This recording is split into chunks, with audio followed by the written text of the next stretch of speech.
All right, we'll get started in just a minute, folks. Thank you for your patience.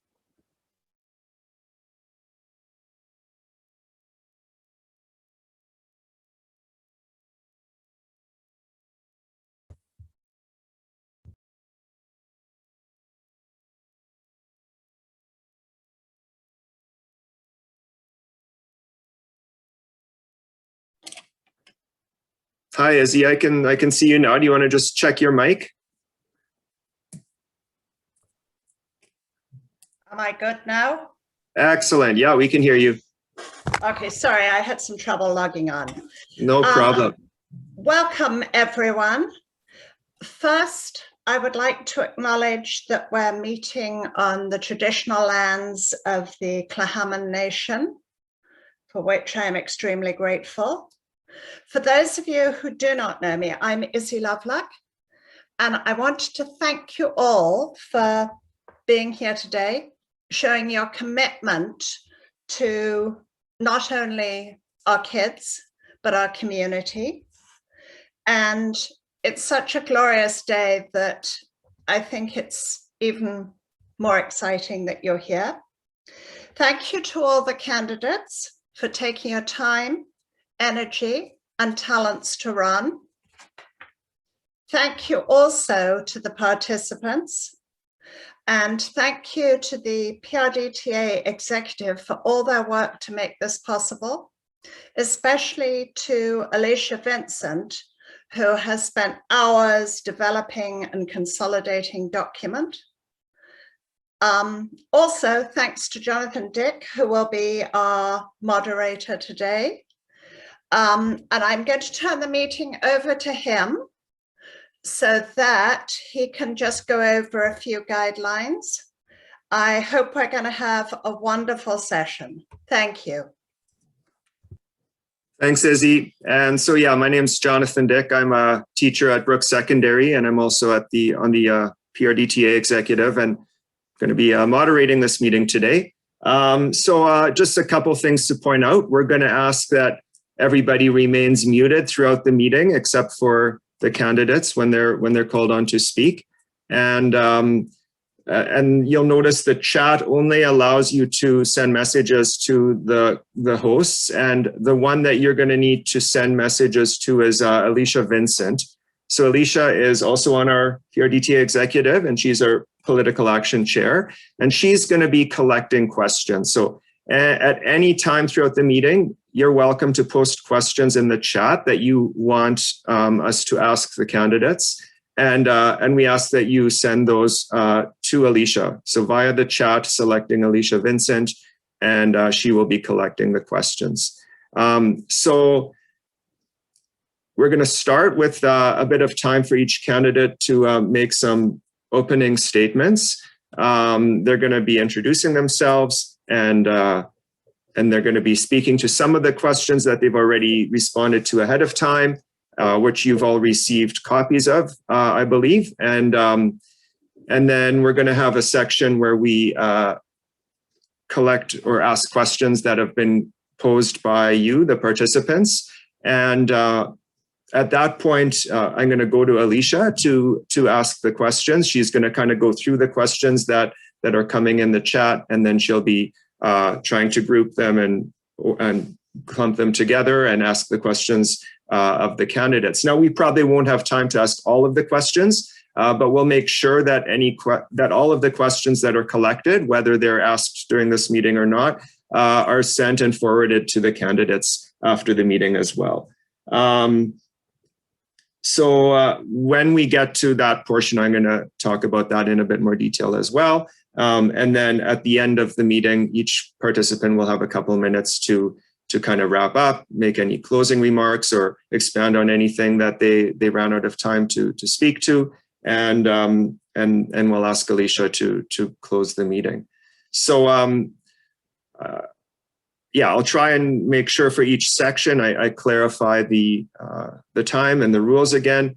So for the first section, which is the candidate opening statements, we've asked the candidates to speak for 3 to 4 minutes. So you don't have to speak for 4 minutes. But if you get to 4 minutes, I will interrupt you and say time, and then ask that you finish your thought or finish your sentence. And if you keep going on, I'm going to have to mute you. So try and wrap it up when I call time, and then we can move on in a timely manner. And also, I've put all the names into a randomizer. So each time we have a question, we're going to start with a different candidate. We're going to end with a different candidate, and the order is randomized as well. So you won't be speaking in the same order. So everybody gets to start, everybody gets to finish, and we'll be going in a random order. So once again, for the audience, keep yourself muted, put questions in the chat anytime, and Alicia, that's Alicia Vincent, you're going to be sending those to her, and she'll be collecting those. And if anybody in the audience wants to have their video on, we encourage you to do that. Then the candidates have people they can look at and speak to, so they're not just speaking to black boxes on the screen. Of course, that's your choice, but we encourage participants to have their video feed on, so it feels more like we're in a bit of a meeting and they're able to speak to people. So thank you for those of you that are willing to do that. And we're going to start with the opening statement. So once again, the candidates will have a few minutes to introduce themselves, and if they get to 4 minutes, I'll call time and we'll go to the next one.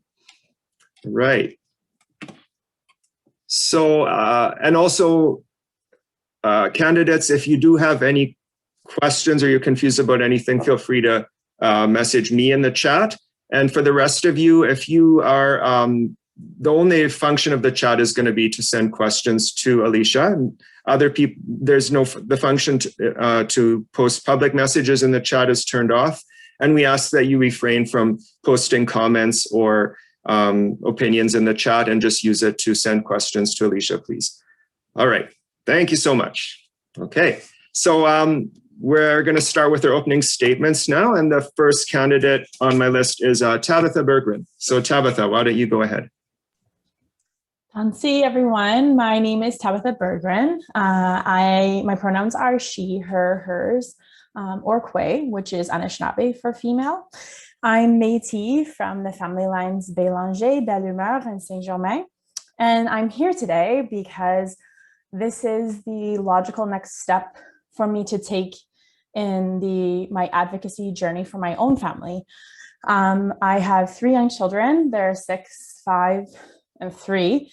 And I'm really grateful for the opportunity to just connect with everyone, especially in COVID times. I feel like it's really challenging to collaborate when there is a lack of accessibility for a community. And so I'm just here today to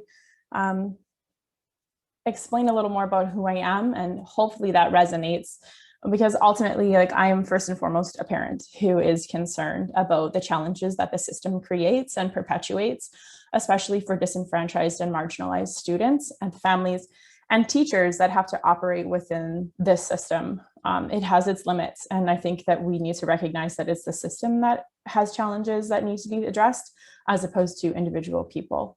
But on the whole, I am an experienced systems navigator. I firmly believe in community. I love collaboration. I love relationship building. And I just genuinely am honored to have the opportunity to speak to you all today. And thank you to the PRDTA executive for putting this together. Great. Thanks a lot, Tabitha. And I did forget to mention that we are recording this forum. So this Zoom session is being recorded, and we will try and make that recording available afterwards for folks that weren't able to tune in. So just so you're aware. So next on my list, I have Rob Hughes. So go ahead, Rob. Thanks, Jonathan. My name is Rob Hughes. My last name is Hughes, and that might be important on voting day. I identify as a cisgender white male. My pronouns are he, him, his. I grew up on the traditional territory of the Wendat people, and I'm honored to be raising my 2 girls in the beautiful territory of the Tla'amin Nation. I've come to realize that we live in a critical time in history, and that systemic change is necessary. The Me Too movement, Black Lives Matter, the Indigenous rights, LGBTQ 2S+ rights, mental health, opioid, the climate crisis that we live in. It's a dramatic time in history, but it's also an exciting time, and people are making, people in those movements are making history by raising their voices and having their voices heard, and citizens' engagement in governance is why I'm here today. I want a government that makes the best decisions for the most number of people possible. Education is a foundation of our democracy, and teachers are addressing these social issues in their classes every day. I don't expect teachers to be mental health workers or social service workers, but recognizing the interconnection between social determinants of health and education. Healthy communities have impact on learners' success and the metrics of education. Community health affects education, and education contributes to community health. Our PACs recognize that because we have breakfast programs. They recognize that students that come to school fed are better learners in the day, and not all kids come to school fed. And so that teachers addressing that allows teachers to focus on the things that they do best. So if we address the issues in our community, then it flows into education. So I believe that one of the roles of the school board is to build connections with community agencies that whose mandate are to address those social inequities and social issues that we face. As someone that's trained in collaborative conflict resolution, I build community connections as the backbone of the work that I do every day. Currently, I work for Lift Community Services, which is a nonprofit that provides support and advocacy to anyone who needs it in Kitsap, from supportive housing to literacy to education and employment and early childhood education, food security. I value collaboration.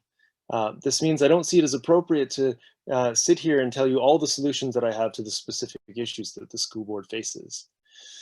Collaboration is listening to all the parties and identifying what matters to them and what matters most, and finding solutions together that addresses everyone's needs. I've been working with children and youth for 20 years, and I feel like our actions are guided by our values. Social justice, environmental and economic and racial justice are strongly held principles that drive my actions every day. So this is not a vote for me. It's what kind of systems do we want? What kind of government do we want? What kind of world do we want? And I'm eager to sit at the table and listen and speak openly on behalf of you and all the members of our community.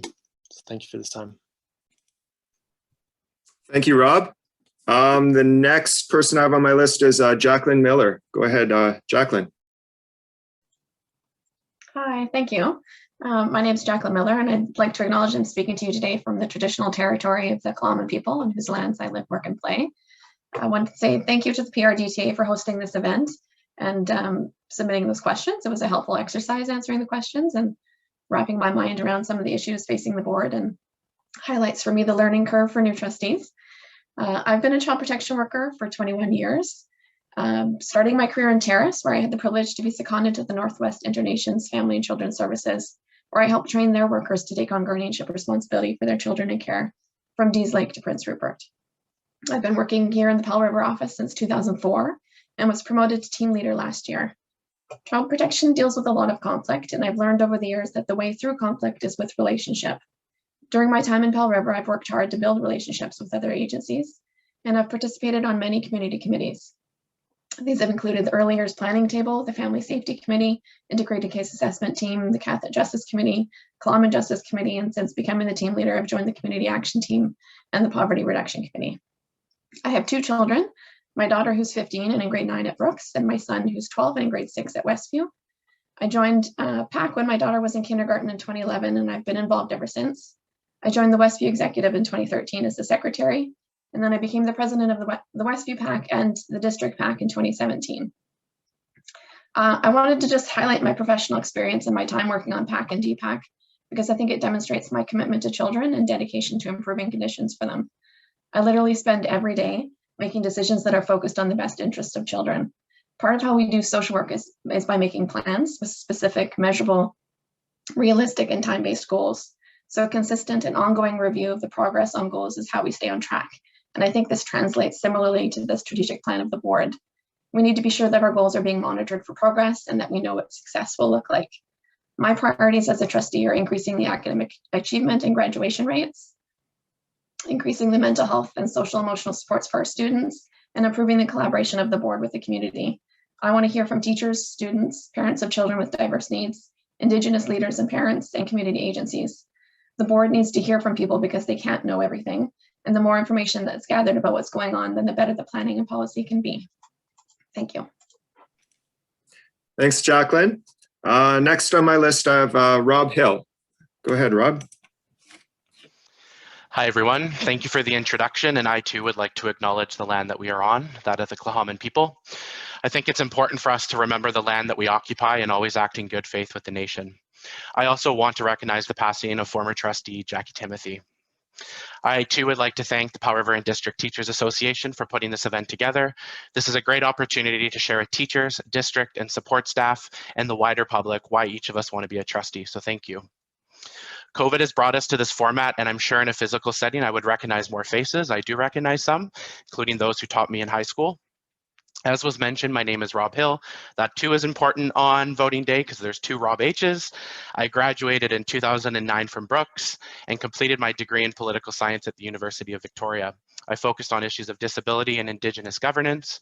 After that, I found myself working for the official opposition at the time, the BC NDP. And in 2018, I returned home to Powell River with my partner Delith and our three kids, Holden, Theo, and Nia. I returned home for two reasons.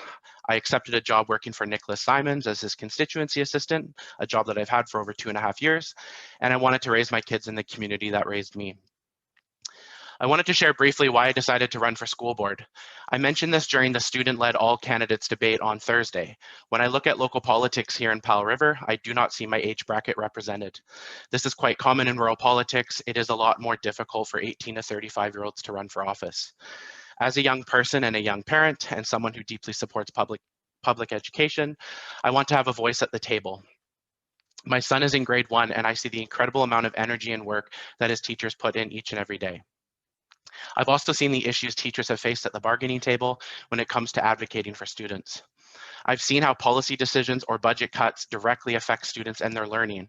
I know firsthand because I was one of those students. And if I might add quickly, boards today need to start refusing more budget cuts. As the father to a child with sensory processing disorder, and in my work in the disability community, I am passionate about protecting and being an ally with various groups, including the LGBTQ2+ community, Indigenous communities, and disability communities. Finally, I decided I wanted to run because I wanted to ensure that we have a board that always puts students first in every decision we make. We cannot talk about graduation rates, poverty rates, and learner success without talking about students. And we can't begin to talk about these things either without ensuring that students have a voice. It's why I'm hopeful that I can gain wide support for proposing the idea of a student trustee position. This position would allow elected trustees to hear about student concerns, successes, and what's needed for student learning. This position has seen success on the Lower Coast and in the Lower Mainland. We have all been asked what the challenges are in our school district. I believe there are many, but I've said that the ones that stand out to me are the ongoing COVID-19 pandemic. This includes increased student mental health and support for teachers and families. 2, ensuring supports are in place for diverse and vulnerable learners. This includes listening to families of these learners. And 3, addressing our graduation rates. There's so much to say about this. I want to end by saying that I want to build upon and strengthen the relationship that the board has with the Tla'amin Nation, especially as they've just elected a group of hardworking individuals in Hughes. Powell River is unique in that we are located on the treaty lands of a nation who is self-governing, meaning a whole other body that we should always be engaging with. In an effort to be more transparent, I think the board needs to always have the voice of the nation at the table. They know their children and youth and can play a huge part in ensuring that all students are successful. I want to again say thank you for organizing this Zoom session, and I look forward to answering any other questions you may have. On April 21st or 24th, I hope I'm one of your 3 choices. Thank you. Thank you, Rob. And so next on my list, I have Serena Gill. Go ahead. Hello, everybody. everybody, and thank you for showing your support for the school district. We really have a great panel of candidates for you to choose from, and I honestly look forward to joining the board and applying my experience where all of my passions lie. The foundation of my life has been mentorship. I believe in encouraging everyone to find their strengths and passions, and I don't focus on one group or community or lifestyle. I'm inclusive and respectively support each and every person and their choices. I have a business diploma where I specialize in economics and organizational management, and I led a career in entrepreneurship, owning and operating small businesses and government regulated corporations. Most recently, I've incorporated and received licensing as an internet service provider, focusing on providing internet from Sturt Road to Lund. This latest achievement of mine is an example of my determination and integrity, because when I see people in need of something, I take that challenge as an opportunity, and no matter how intimidating the process might be, I follow through until the solution is in place. I am a third-generation Canadian with English and Scottish descent. I was born and raised on the other side of Discovery Passage in Campbell River.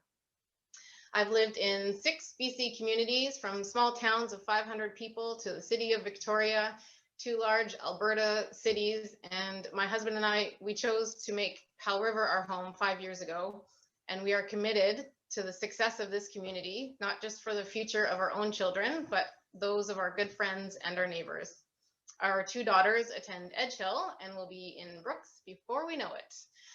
I'm the president of the Edge Hill PAC. I volunteer as a captain of the New Neighborhood Watch program. I'm an active supporter of Strong Start, the public library, our farmer markets, and all of our locally owned private businesses. I am certified in the National Coaching Certificate program and have served as a karate coach for 12 years. This rewarded me with a 2nd degree black belt and many student success stories. So my focus as a school trustee will be, first, to continue the projects previous trustees have initiated, and second, continue the directives that the strategic district plan has laid out. I strongly believe that we can increase graduation rates by improving the mental health of students and the educators, and I would like to support the efforts of the teachers and the educators who are reaching out to those students at risk of not graduating. I have some revenue generating ideas to share that would provide support for the mental health of students, parents, and teachers, plus increase our environmental sustainability. And I really look forward to being part of the process. And I just thank you very much for your support. And I'm just really grateful to see so much passion, and hope to see a lot of people at the polls on Wednesday and Saturday, and look forward to your support so I can support you. Thank you. Thanks, Serena. Next on my list, I have Brendan Behan. Go ahead, Brendan. Hi there. Again, Brendan Behan. Also, I'm from signing in from the Tla'amin Treaty and Traditional Lands. And first off, I do want to appreciate I appreciate the PRDTA. And again, I know Alicia herself did a lot of work, so I'm going to say thank you there. For those who don't know me, I think the question really is, why do I want to be a trustee? And the reason I'm running for a seat is because I care. I care about every child in our community. I care about our community very much. I believe the school board is the place for governance, and it holds the authority to influence the funding directions and education planning that will address our community children's needs. I also believe that I have some experiences that will help contribute to a functioning board as a valuable team member. For those of you that don't know me, I am an RN. I've been working in healthcare for about 25 years. I'm a project manager with the Hale River Division of Family Practice. Currently, I am the project manager for our community's COVID testing and assessment response. So it has been quite a year. I'm also a private consultant in both public and private organizations, as a project manager, a meeting facilitator, and negotiator. I will share it is an interesting experience for me to be on this side of the Zoom rather than being maybe in Jonathan's position. So it is enjoyable so far. The emphasis of most of my consultancy work is around developing strategy, building coherent teams, developing shared visions, and unified direction. I will share that some of my proudest career highlights include trauma ER work, academic and clinical research, published research, prostate cancer, cardiac disease, along with other health leadership roles. I'm also a former health director with our Tla'amin Nation. On a personal note, I coached hockey, I coached soccer, I'm involved with the Hale River Soccer Association. I was one of the founding directors and a past president, and I'm still on the board with the Palaver Cycling Association. My school involvement, and I'll say my, but it's actually my wife and I, because we do it as a family, as we do most things, includes being part of the school PACs, lunch program coordinator. My wife at one point was the PAC president for James Thompson. We're involved with both Westview and Brook PACs. And I just think that it's important to share that, just so people know what my values are. I have 4 main goals that I want to elevate, and I recognize that there is a strategy already in place from the school board, but I do think there's an opportunity with 3 new trustees to reinvigorate, re-energize, and maybe refocus some pieces of those 3 themes: the learner successes, engagement, connections, and organizational sustainability. But for me, youth, mental health, and well-being. So I'm the project manager of the Palaver Child, Youth, Mental Health, and Substance Use project that's ongoing, and School District 47 is engaged with that already. We are in a pandemic, and I'm happy to speak to this a bit more later, but we're in a pandemic of COVID. We all know that, but we're actually in a pandemic, early stages of youth mental health crisis. So that one's really close to my heart. I think there needs to be some work around transparency, communications, and perception between parents, the children, and the school board and schools. Our graduation rates, I think we need to deliver success in our community. Again, multifactorial, many reasons, there's many influences. However, when we're sitting at 70% in a community that I think we should be a district that is a have, not a have not, compared to the BC rate of 90%, 20% less, I don't think is acceptable. And I want to advocate for more academic supports as directed by the educators. Again, I want to say thank you for the opportunity. And I do appreciate, as Jonathan said, having screen on, so I'm not just talking to black boxes. But again, good afternoon, and thanks for this. Thank you, Brendan. And last on my list for this round was Rick Craig. So over to you, Rick. All right, thank you, everybody. And I'd also like to acknowledge, like everybody else, that it's wonderful that we can have this meeting on the unceded land of the Klamath Nation, and also thank the PRDTA for setting this up. So I'm Rick Craig, and I want to tell you a little bit about me and some of my ideas. I'm a recent retiree who has moved here. I've only moved here the last 2 years, and we came here in order to be with our grandchildren.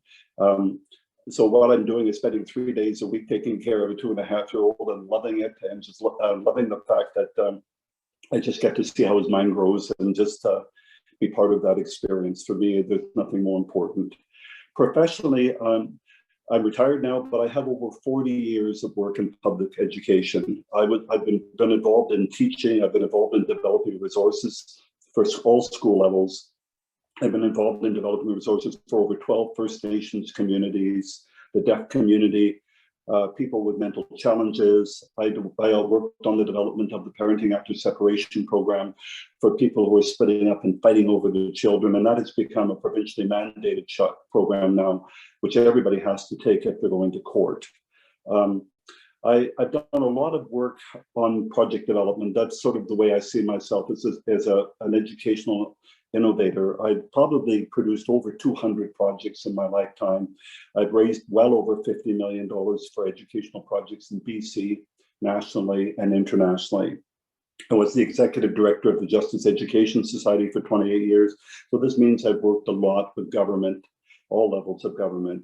And also I've served on a lot of boards. And an example of that was that I was the vice chair of the Legal Services Society, which provides legal aid, for 4 years. I was on that board for 6 years.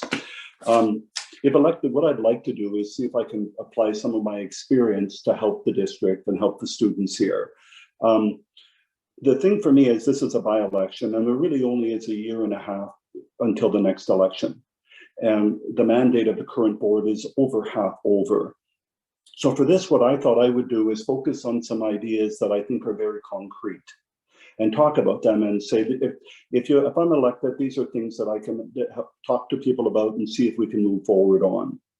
First of all, in the area of communication, I'm a real believer that the district website has to change radically. What we have is a corporate website that puts a lot of information on. It's a message board, but it's really about structure and operations and an archives. What I'd like to see is a website that is actually developed for the user. That means for students, for parents, for taxpayers, and for teachers. And what that means is organizing the information that the school board needs to get out very differently. It means clustering it. And then it means organizing access differently.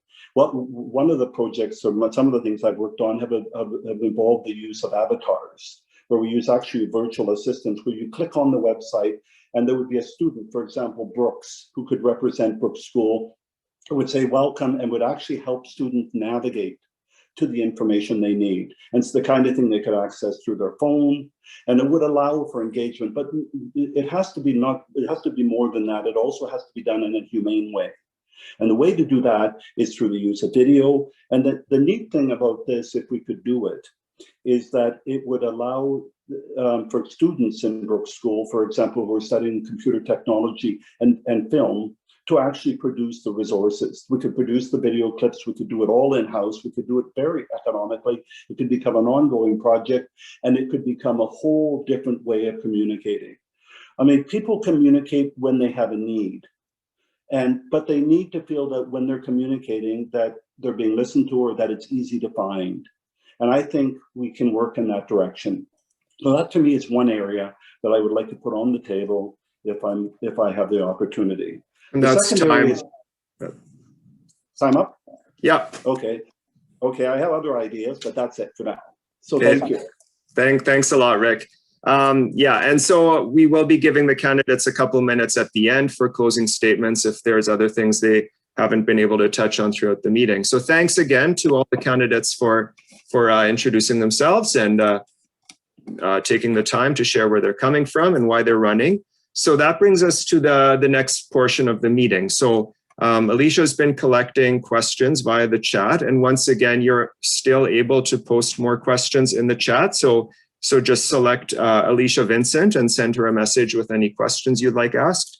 And she's kind of grouping them and trying to find ones that are similar. And then we'll try and ask as many as we can.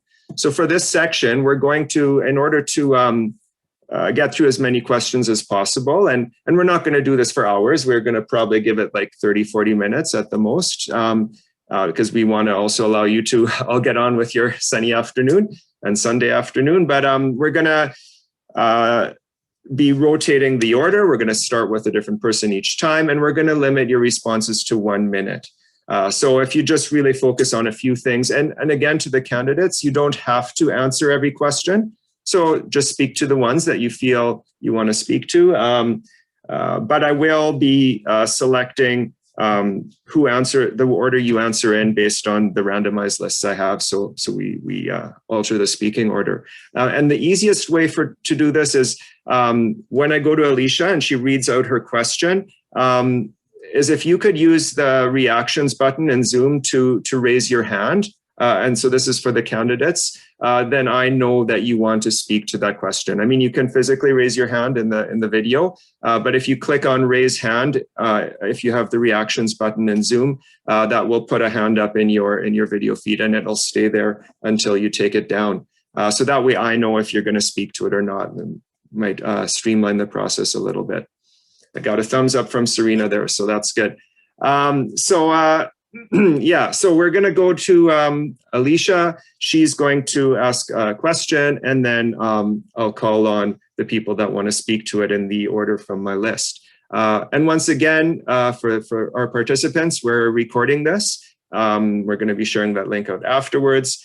And if you're able to or interested and want to turn on your video, that does allow the participants to feel like they're speaking to real live human beings. And I'm sure they appreciate that visual feedback as well, if you're interested in doing that. All right, over to you, Alicia, and our first question. All right. So the first question we're going to ask today is, as a current student at Brooks Secondary, who has worked with the school board multiple times, I've experienced the ins and outs of trying to get student-initiated policies implemented. One of the areas I've identified as being an issue is maintaining policies long-term. About a decade ago, Coast Mountain Academy and student Alyssa Stapleton had worked to ban plastic bottles from being sold on campus at Brooks, which was successfully passed by the school board and was soon put into practice. Now, our school has returned to selling plastic bottled beverages in our vending machines and cafeteria. As a student leader for the Brooks Environmental Club, I feel extremely discouraged and hopeless that our tireless efforts to improve school sustainability will disappear once I leave, as it did for Alyssa. If elected, how will you ensure that student initiatives are translated into systemic, long-term policy that is not forgotten? All right, thank you. And once again, if the candidates, if you're able to raise your hand via the Zoom function, then I'll know that you want to speak to that. So thank you. And first on my list is Rob Hale. And so I'll give you a minute and then I'll call time. Go ahead, Rob. Perfect. This is a really great question. I'm glad that we have a student on here asking questions. It's something I mentioned in my opening statement, but what the Lower Mainland and the Lower Coast has seen was successful is having a student trustee position. I think that creates some transparency between the board and the student population to listen to student initiatives. If we're in a situation where 1 minute we're banning plastic bottles, the next minute we're bringing them in, the first question I ask myself is, where's the communication failing? And I think that there's a lot of bright-minded students at Brooks and in our elementary schools that can speak to the issues that matter to students. So, my hope with a student trustee position, and the other idea I had was an Indigenous student trustee position, is to hear from the students, to be that voice to the board so that the board is not failing in its communication to students.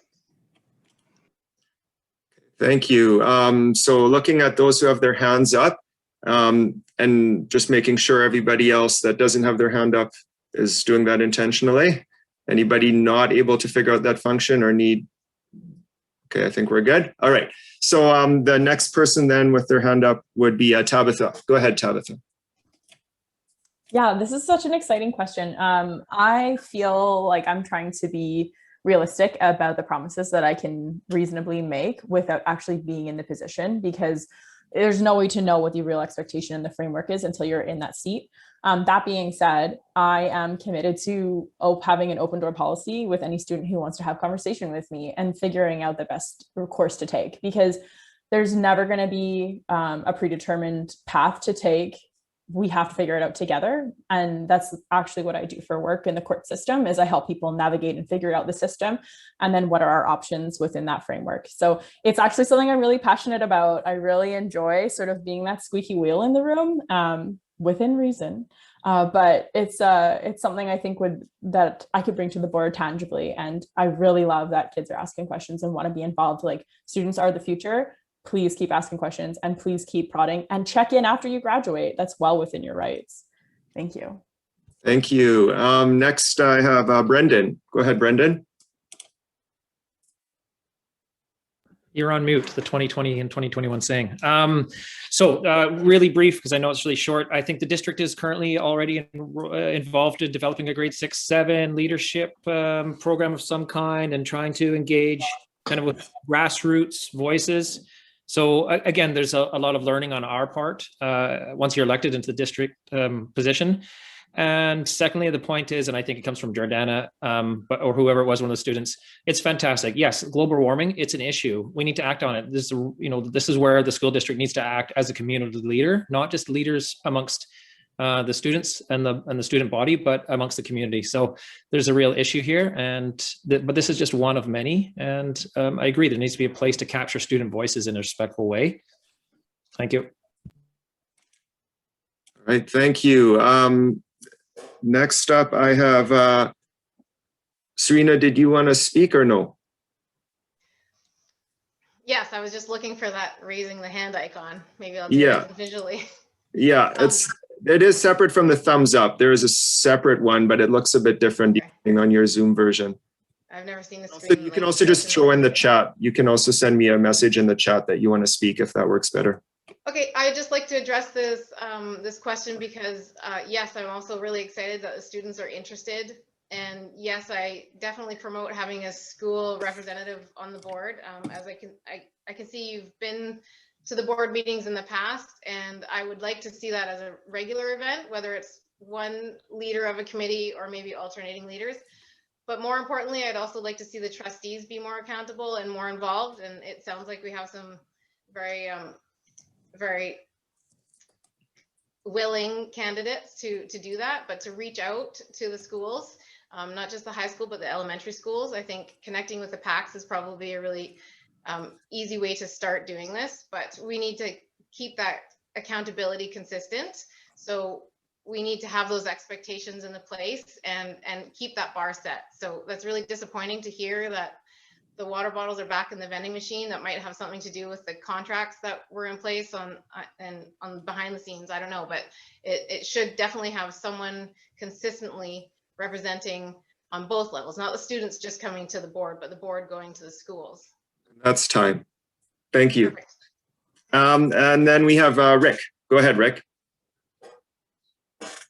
Hi, this speaks to me. I remember back in 1970, if you can believe it, I was actually involved in getting the Quitland School Board to ban styrofoam cups in schools and there. And so that was, I'd actually believe that later on they did return to it.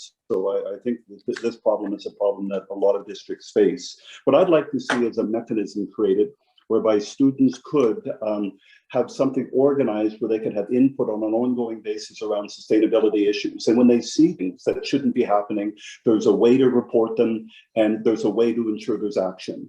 And I don't think it should be left ad hoc. I don't think it should be left informal. I think it should be structured, and then we should encourage students to be part of it.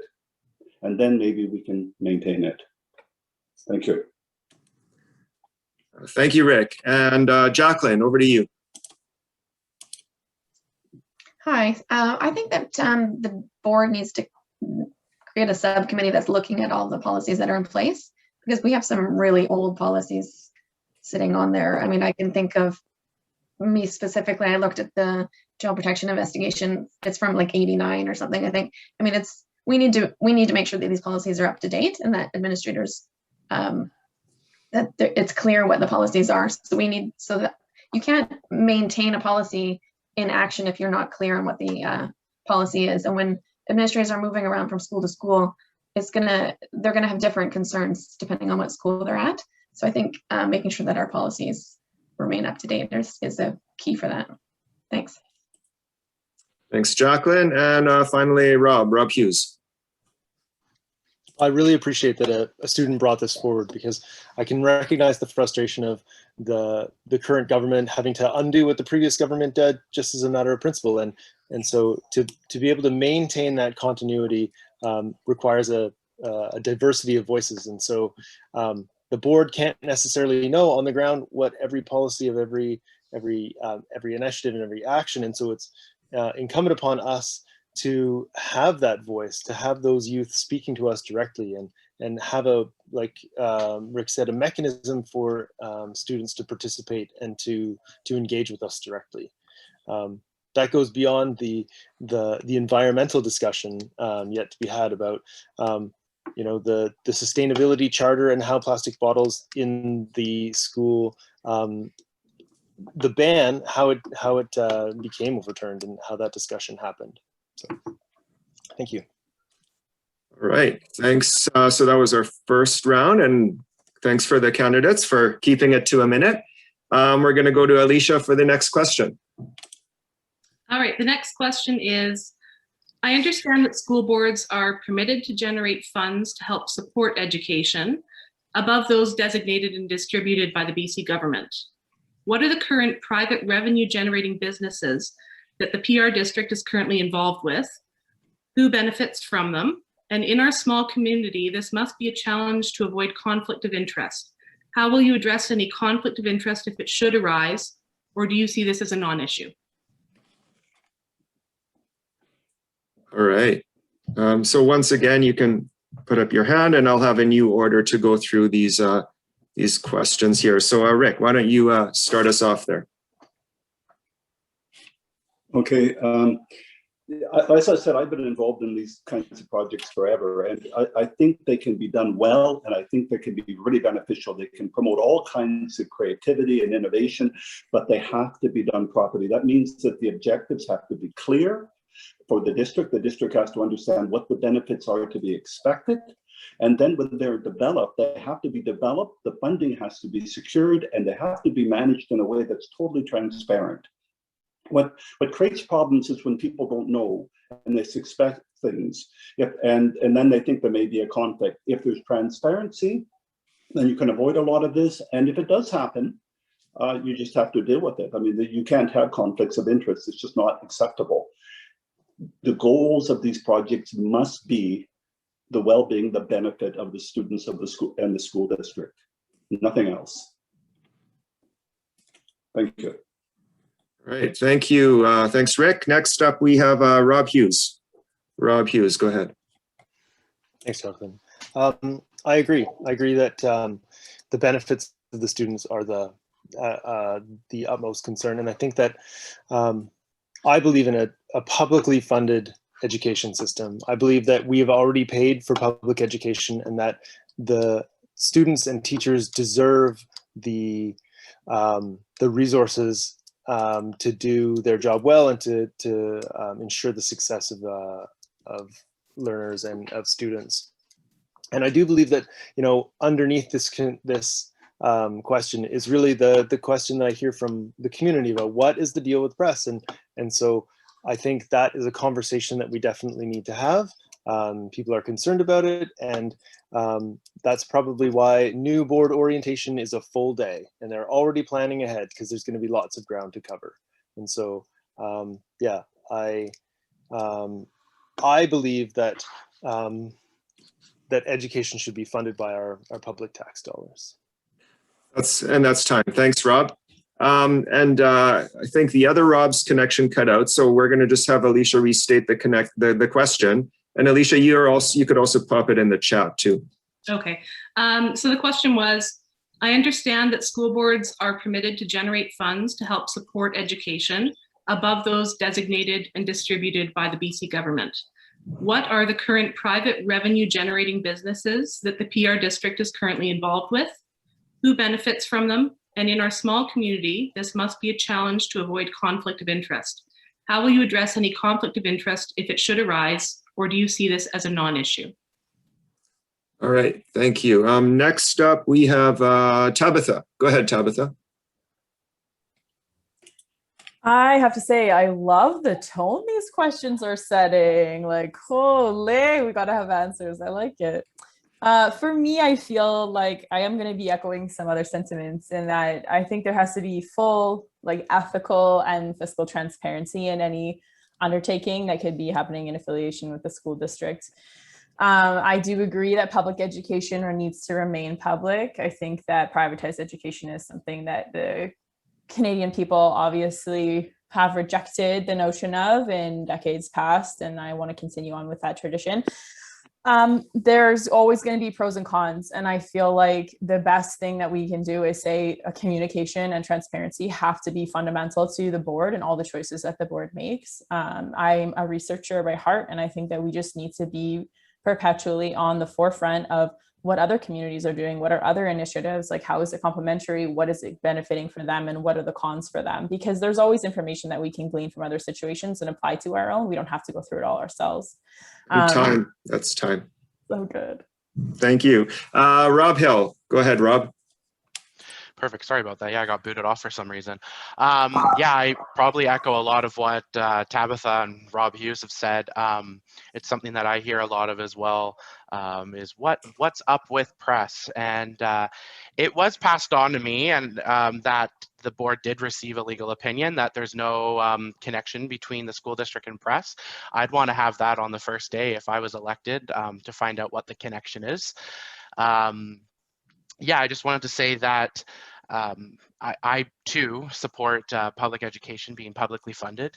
I think I was reading somewhere, I don't know if it was Patty Bacchus on Twitter, former school trustee, said that something like private education funding from government has gone up like 94% over a certain amount of years, but public education funding's only gone up by like less than 10%. I don't know if my numbers are correct there, but I do believe that as trustees we need to advocate to the province to be funding programs. I know we have like the Outdoor Learning Center, we have international students that come here, those things are great, but that at the end of the day, that money needs to be going back to students and it needs to be fully transparent.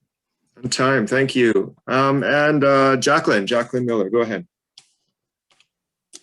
Yeah, I'm not going to be saying anything earth-shattering here. I mean, I think we have press, we have international students, which are income generating for the district. I think we do need to have a very real process in place for conflict of interest. I think every organization should. I don't think that in any way implies anything has been done poorly before, but my understanding is that there was a legal opinion saying that there was no conflict of interest, not that there was no connection. But yeah, I think that should be public for everybody to have a look at, because I think people are concerned about it, and I don't know that the way it's been handled thus far has alleviated people's concerns. Thank you. Thanks, Jacqueline. Next on my list is Serena. Go ahead, Serena.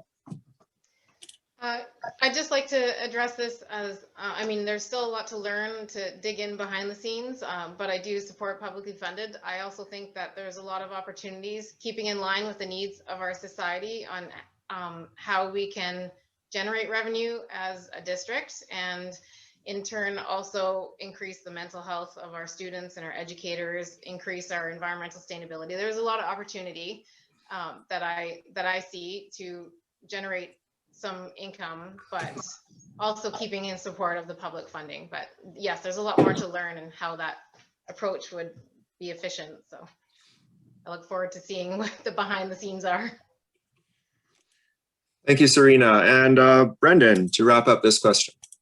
I think there's a transparency and perception problem. I think there's a trust issue. There's also Educational Services Society is not unique to Palaver. I think it's quite common around the province. If there was a legal opinion, is that been made public? Why was there a legal opinion sought out in the first place? Again, fundamentally, the reason I'm standing up to be a school trustee is because I believe in public education. However, is the government making communities raise funds in extraordinary ways because there's not enough to fund the programs that we need to do? It doesn't, the metrics don't add up why our grad rates are what they are and why a lot of our community is struggling. So I think that's the focus.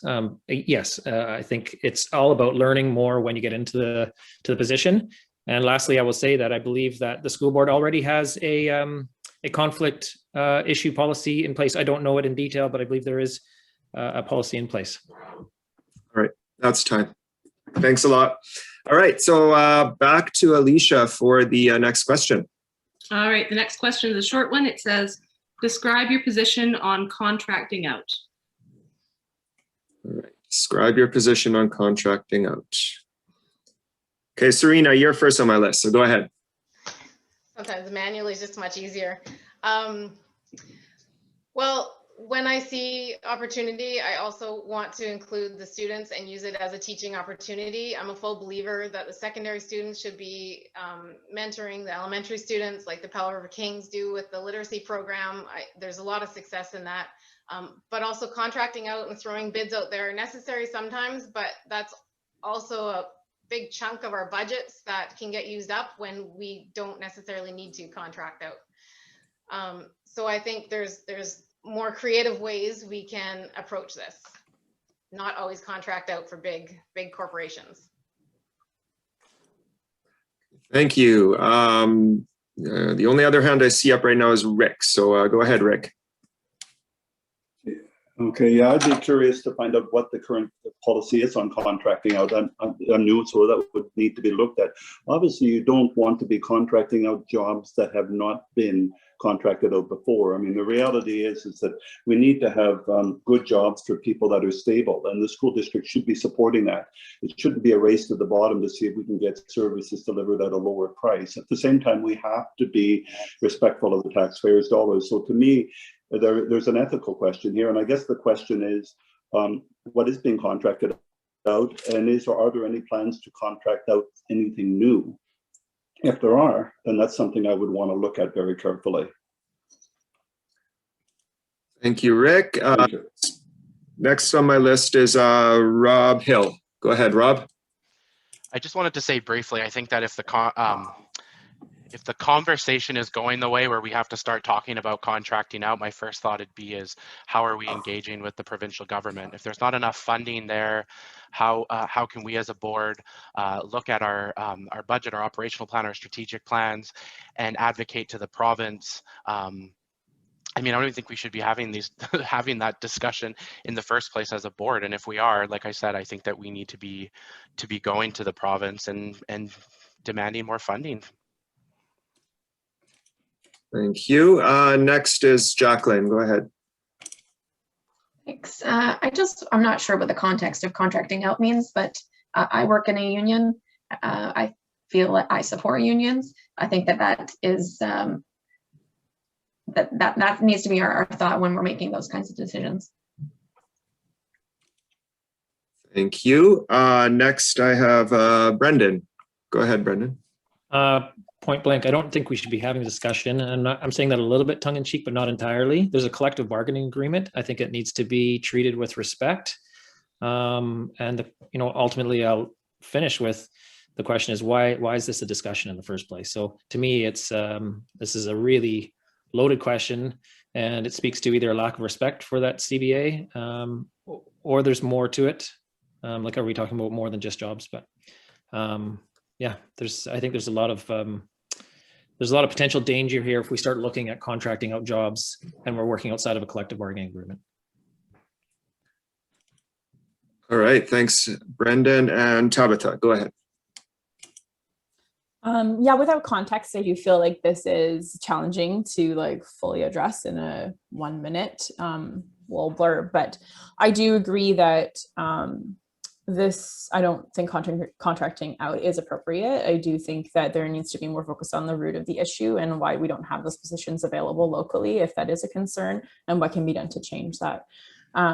It's ultimately just comes down to communication. I feel like, honestly, if every soap opera I've ever watched has taught me something, it's that communication is the key to facilitating moving forward together. So I would like to help with that.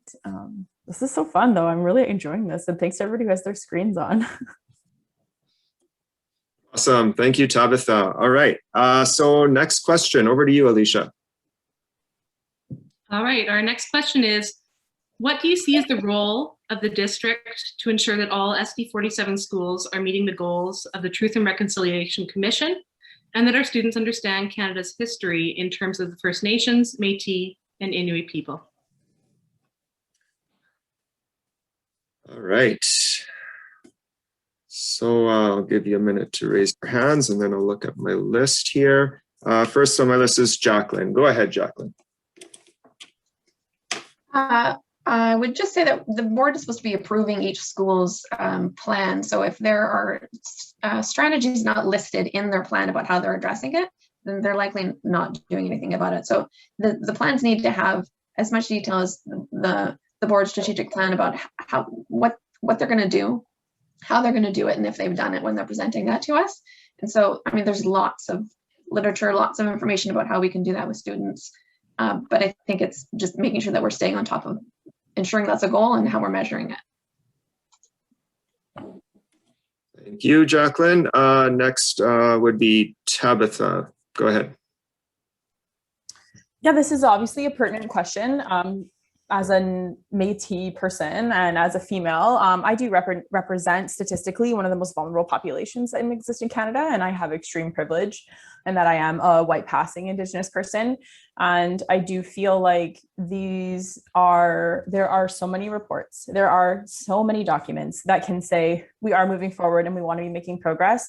But ultimately what we need to do is to provide information to everyone in the conversation. And this is not something that's entirely limited to the Ministry of Education. Like, this is a social issue. Like, this is an issue that needs to be, through collaborative efforts and community efforts, distributed throughout all of it. I don't believe it's a teacher's job to fully invest their own personal time in figuring out how to tailor everything so that they can acknowledge the Truth and Reconciliation Acts.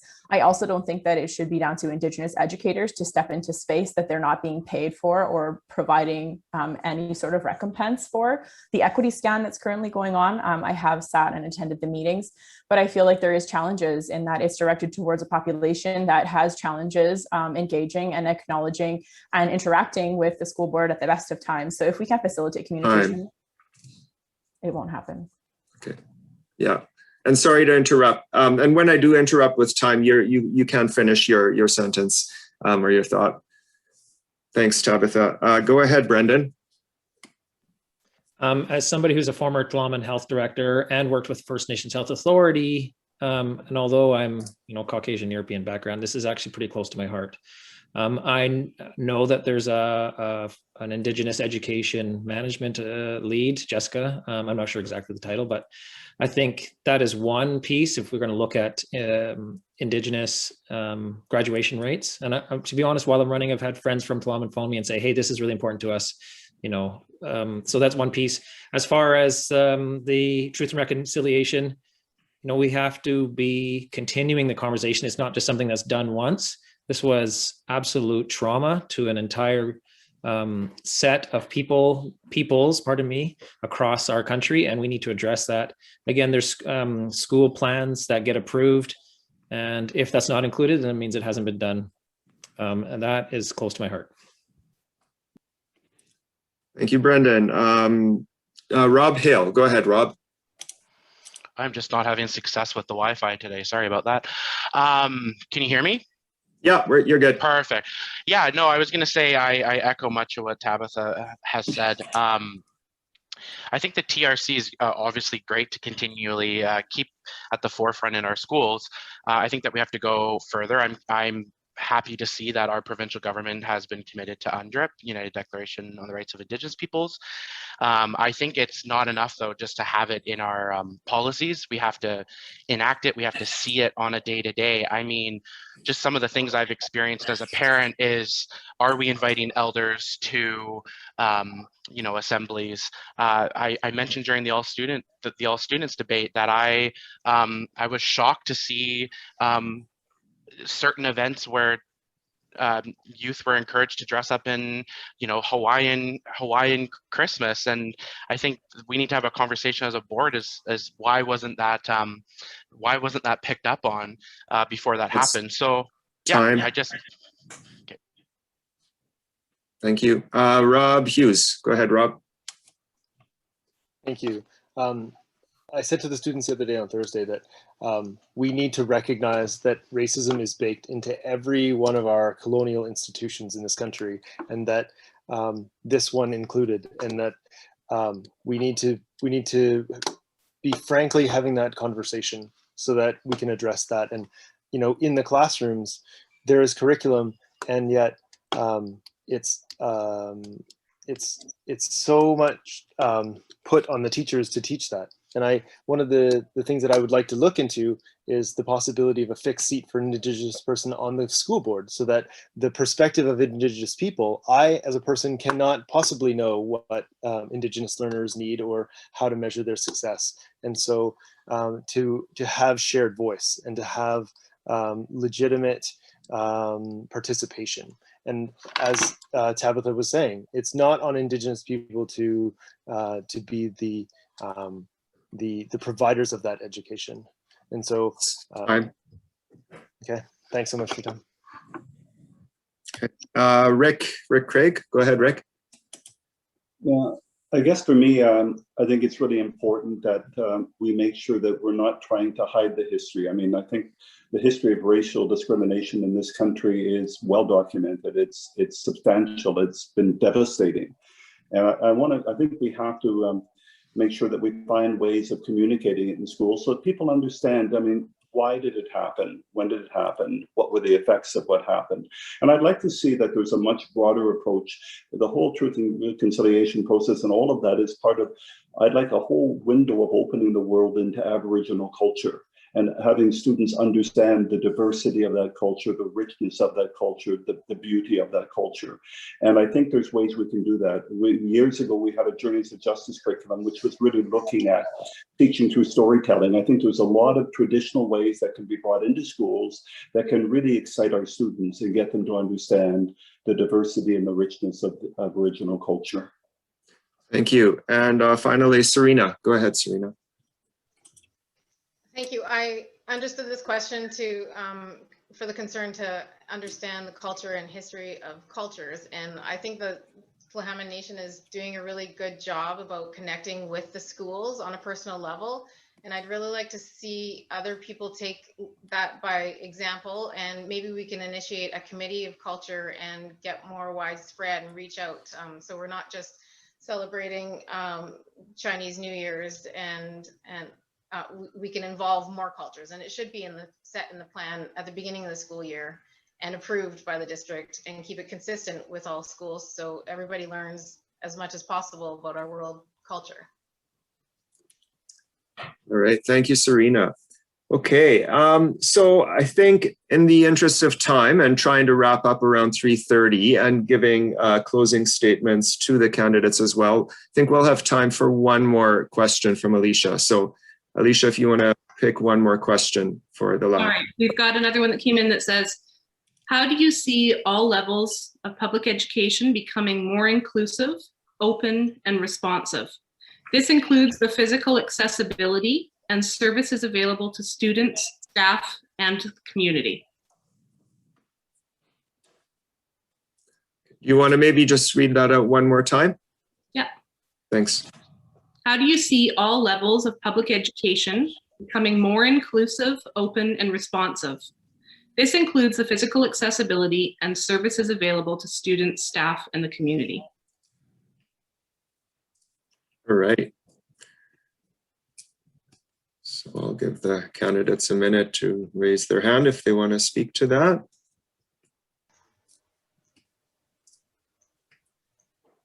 Okay. Would you like me to start? Yeah, well, I'll go with my order here, but yeah, I got you down on my list. Thank you. So I'll start with Tabitha. Go ahead, Tabitha. Yeah, I appreciate this question because this is another thing that's really close to my heart.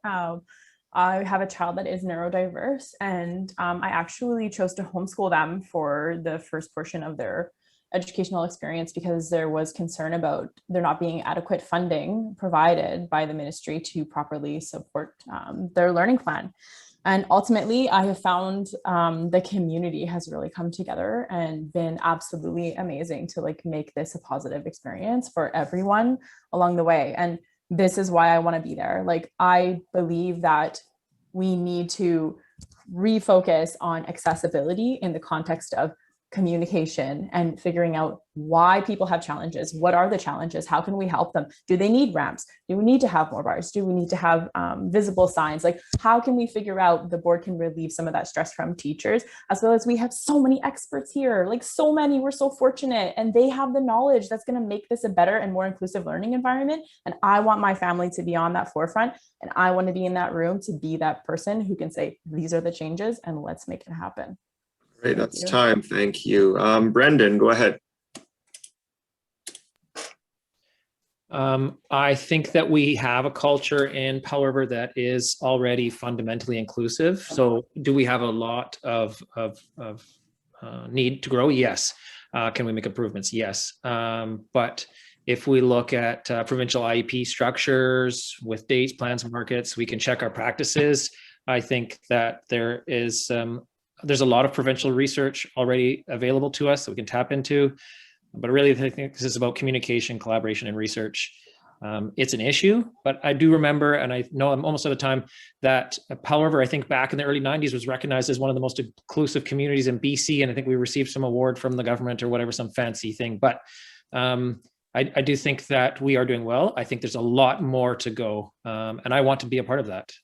Again, we need to make it so that every student can successfully graduate or have that opportunity in grade 12 to cross the stage. Thank you. Then I have Rob Hale. Go ahead, Rob. I think first and foremost, it starts with listening. Listening to students, listening to families, listening to parents, teachers, district staff, support staff, what have you. I was speaking to a friend who has a child with diverse learning needs who attends SD47, and she actually had a really positive experience interacting with the school board and the superintendent. So that was really great to hear. I know that's not always the case in every situation. But yeah, I do think that fundamentally it starts with listening. I mentioned that my son has sensory processing disorder. He's not in kindergarten yet. He goes to kindergarten next year. And I reached out to the principal and ahead of time so that I could make sure that I build on his learning so that he's successful when he enters kindergarten. But yeah, I echo what Brendan said. I do think that there's a lot of good that's being done. So I just want to continue to work on that with the board. Thanks, Rob. Next up, Rick Craig, go ahead.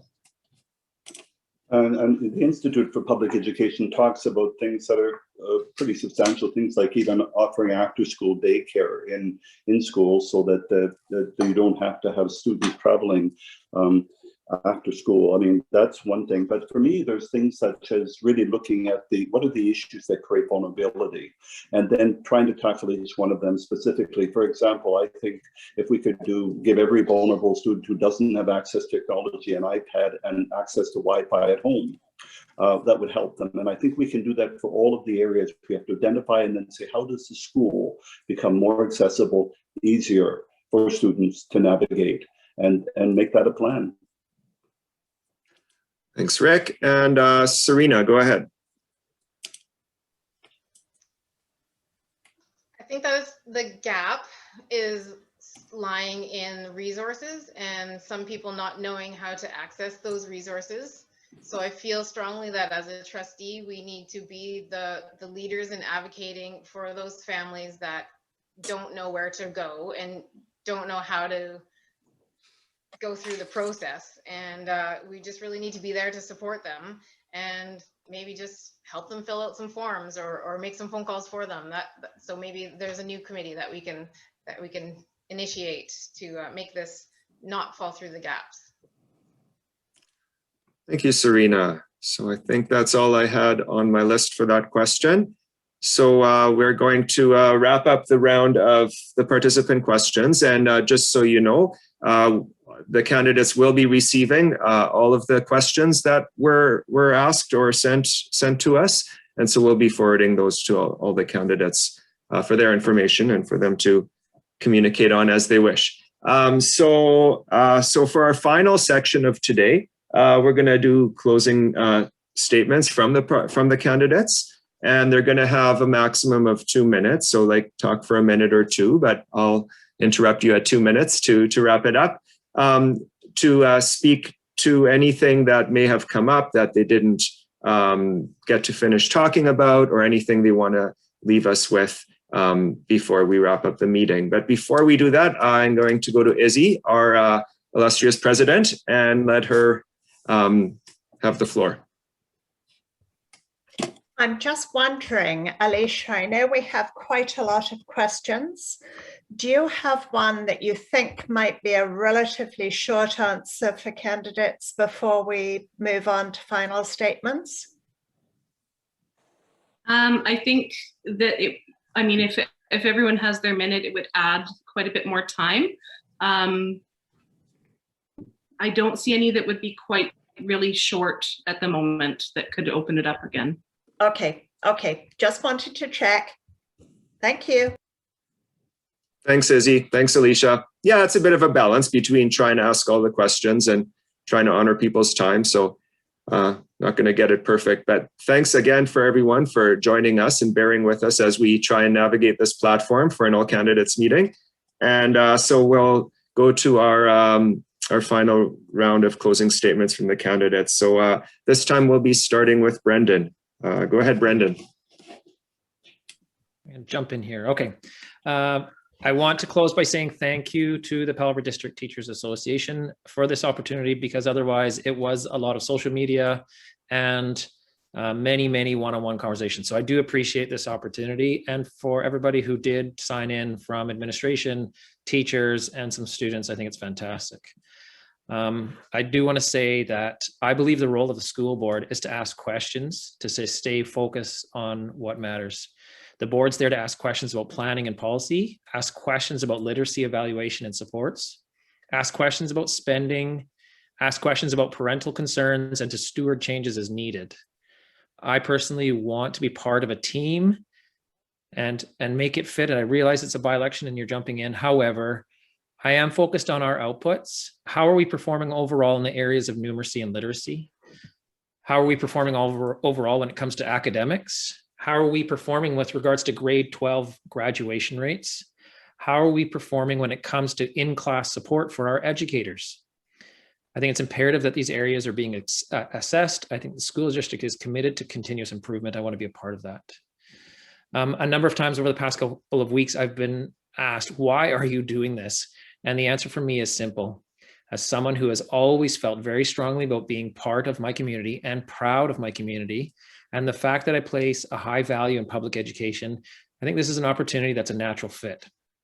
That's why I'm feeling so much support, I believe, right now from family, friends, and the broader community. I want to say, just to make it really clear, I've said it at the beginning, I said it at the forum last week with the students, and I've been saying this to everybody that I've engaged with. I want to champion 4 key areas: youth, mental health, and well-being. We are in a crisis.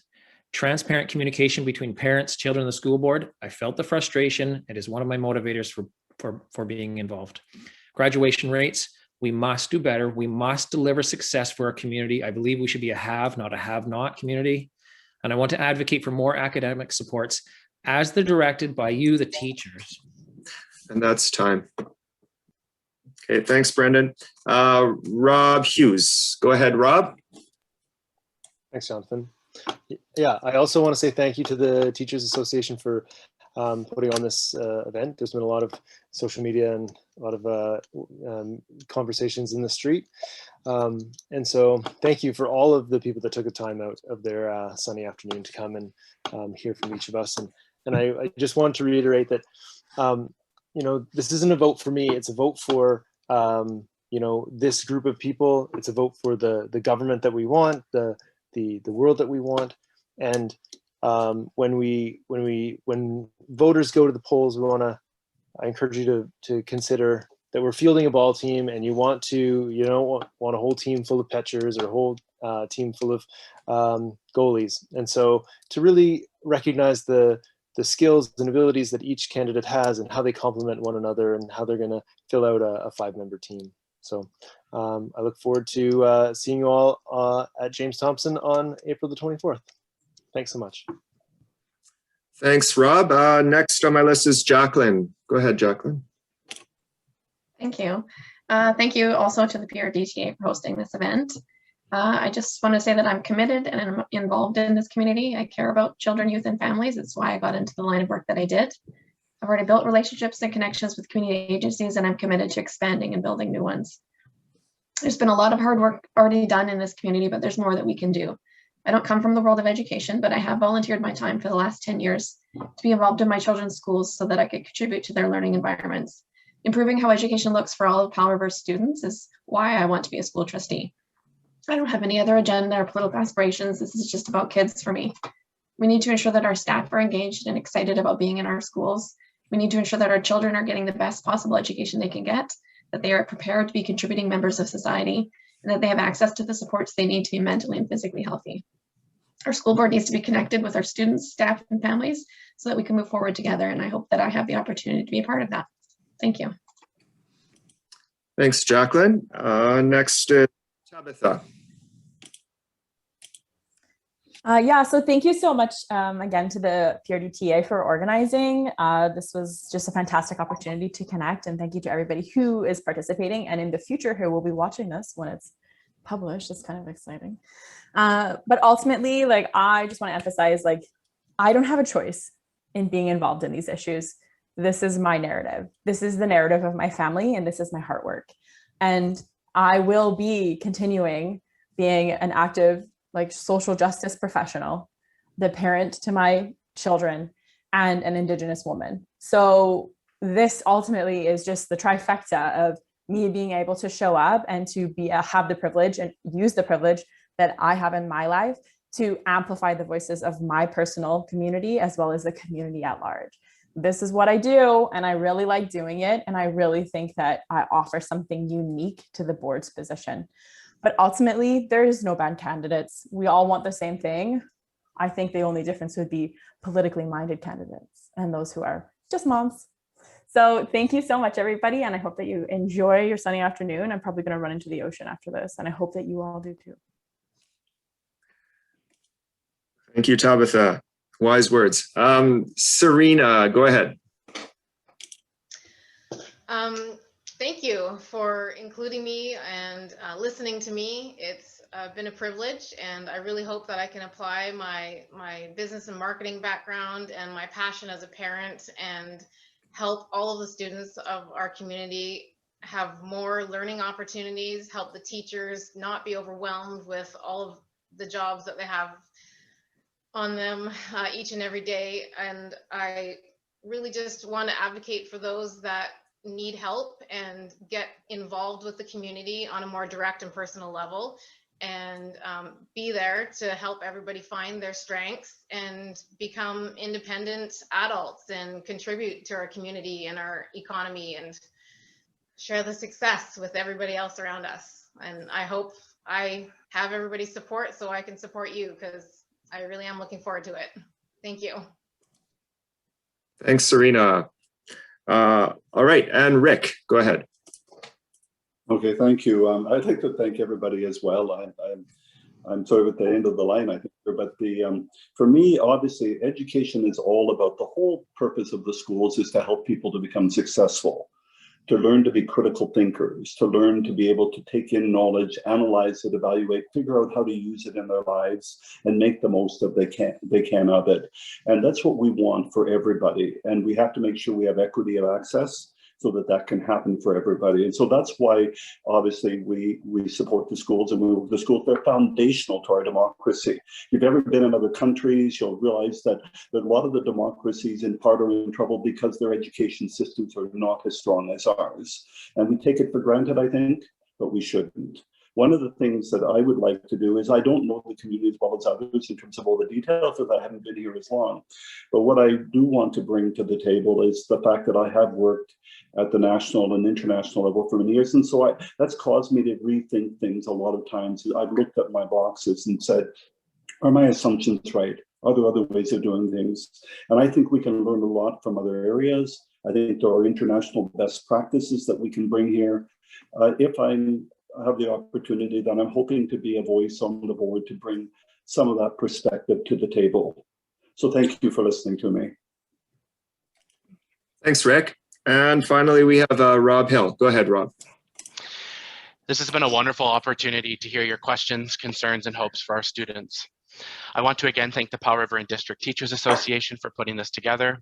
Thank you to the various groups, individuals, and students who submitted questions. It has given me a lot to think about. This is what collaboration with community can look like. Over the past several weeks, I have clearly laid out my reasons for running for school trustee. If that be through my Facebook page, in person, through ads, or through other print media, I have let the region from Lund to Sultry Bay know what my priorities are.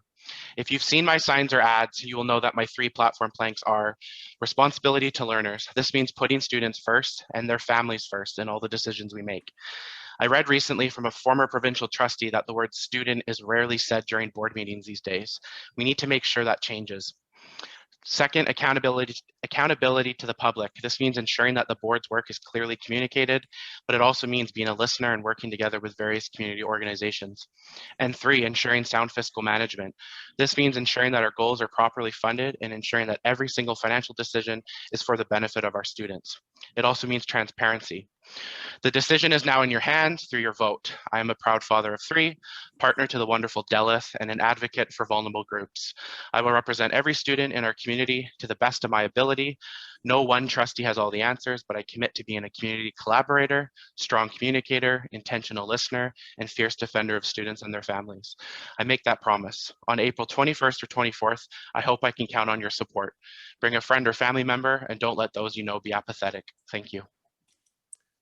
Great, thanks, Rob. And I just wanted to clarify for everyone too, that as a teachers association, we're not endorsing any one candidate or any specific candidates, but we have 7 people that have put their names forward, which is amazing that they've gone to that effort. And we hope that this is giving you some information to try and choose 3 of them. And also that when I responded to Tabitha with wise words, I was just commenting on jumping into the ocean afterwards and not an endorsement of anyone's platform. So I just wanted to clarify that. So thank you very much for your time. I'm going to turn it over to Alicia, our political action chair, to close up the meeting. Alicia. All right, so first we would like to thank all 7 candidates for their commitment to public education and for putting their names forward as trustee candidates. Thank you all for your work over the past weeks in listening, sharing, and building understanding around issues in our community and our schools. Thank you to all the community members, education staff, and other stakeholders for your attendance and participation in today's forum. We know this is midday on a lovely sunny Sunday, and we really appreciate you being here. I'd like to thank our PRDTA Treasurer, Jonathan Dick, for moderating the forum, and our PRDTA President, Izzy Loveluck, for her support and guidance. Thank you to Paul Galinsky at the Powell River Peak and Joseph McLean of our recent Tyee fame for supporting our pandemic-friendly media and communication strategies. Thank you to those who've helped behind the scenes and everyone who has taken the time to share information on social media, connect with candidates, have conversations, and build understanding around the importance of trustee elections. Powell River's teachers look forward to working with our new trustees to support all of our students. Good luck to all candidates at Wednesday's advanced polls and Saturday's election. To our community members and stakeholders, please go vote and encourage your friends and family members to do so as well. Thank you all and have a great afternoon. All right, thanks everyone. We will see you around. Thanks very much. Thank you. Thank you. Thanks a lot.